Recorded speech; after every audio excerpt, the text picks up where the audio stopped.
റെയിൽവേയുടെ പുറമ്പോക്കിൽ നിന്ന് കുഞ്ഞിപ്പാത്തുവിന് ഒരു കുഞ്ഞിനെ കിട്ടി. റെയിൽവേ പുറമ്പോക്ക് സ്ഥലം കയ്യേറിയപ്പോൾ തൻ്റെ കിടപ്പാട് നഷ്ടപ്പെട്ട സങ്കടം സഹിക്കവയ്യാതെ റെയിൽവേ പാളത്തിൽ ചാടി ജീവനൊടുക്കിയ തൻ്റെ കൂട്ട് കുഞ്ഞിക്കുട്ടിയുടെ മകനാണ്. ജീവിതത്തിൽ ഒരിക്കലും അമ്മ കരഞ്ഞ് അവൻ കണ്ടിട്ടില്ല. എന്നാൽ ആകെയുണ്ടായിരുന്ന കിടപ്പാടം റെയിൽവേ അധികൃതർ വലിച്ചു പൊളിച്ച് ദൂരെ എറിഞ്ഞപ്പോൾ അലറിക്കരഞ്ഞുകൊണ്ട് അവർ എങ്ങോട്ടുന്നില്ലാതെ ഓടി. അവസാനം റെയിൽവേ ട്രാക്കിൽ നിന്ന് പല തുണ്ടുകളായ കുഞ്ഞിക്കുട്ടി എന്ന വേണുവിൻ്റെ അമ്മയെ ഒരു പുൽപ്പായൽ കൊണ്ടുപോയപ്പോൾ പുറത്തേക്ക് ഉന്തി നിന്ന വിരലറ്റ വലതുകൈ ഇന്നും അവൻ്റെ നെഞ്ചിലേക്ക് കനൽ കോരിയിടാറുണ്ട്. തൻ്റെ അമ്മയുടെ ചിതറിയ ശരീരം വാരിക്കുട്ടി കൊണ്ടുപോകുന്നത് കണ്ട് കരയാൻ പോലും കഴിയാതെ നിന്ന ഒരു ബാല്യമാണ് വേണുവിൻ്റേത്.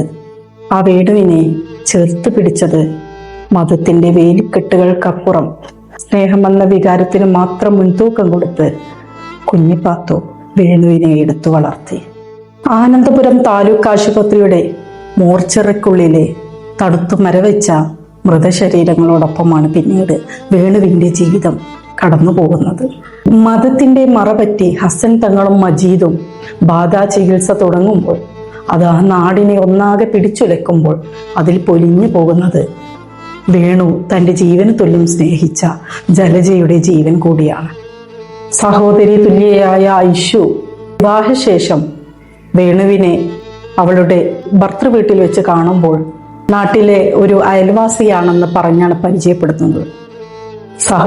സഹോദരൻ എന്ന ബന്ധത്തിൽ വീണ വലിയ വിള്ളൽ മതത്തിൻ്റെ പേരിലാണെന്ന തിരിച്ചറിവ് വേണുവിൽ നിരാശയുണ്ടാക്കുന്നുണ്ട്. അത്തരത്തിൽ ഒട്ടേറെ സസ്പെൻസുകളാലും മൂടുപടമണിയാത്ത പച്ചയായ ജീവിതത്തിൻ്റെ യാഥാർത്ഥ്യങ്ങളാലും സമ്പന്നമാക്കിയ നോവലാണ് ഉയിർമൊഴി പബ്ലിക്കേഷൻസ് പുറത്തിറക്കിയ നുജും എസ് ആദവനാടിൻ്റെ പരലോകം എന്ന ഈ നോവൽ. ലഹരിയുടെ നീരാളിപ്പിടുത്തത്തിൽ തകർന്നു പോകുന്ന സമകാലീന സമൂഹത്തെ ഒരു നേർരേഖ പോലെ വരച്ചിടുന്നുണ്ട് നുജും തൻ്റെ ഈ നോവലിൽ.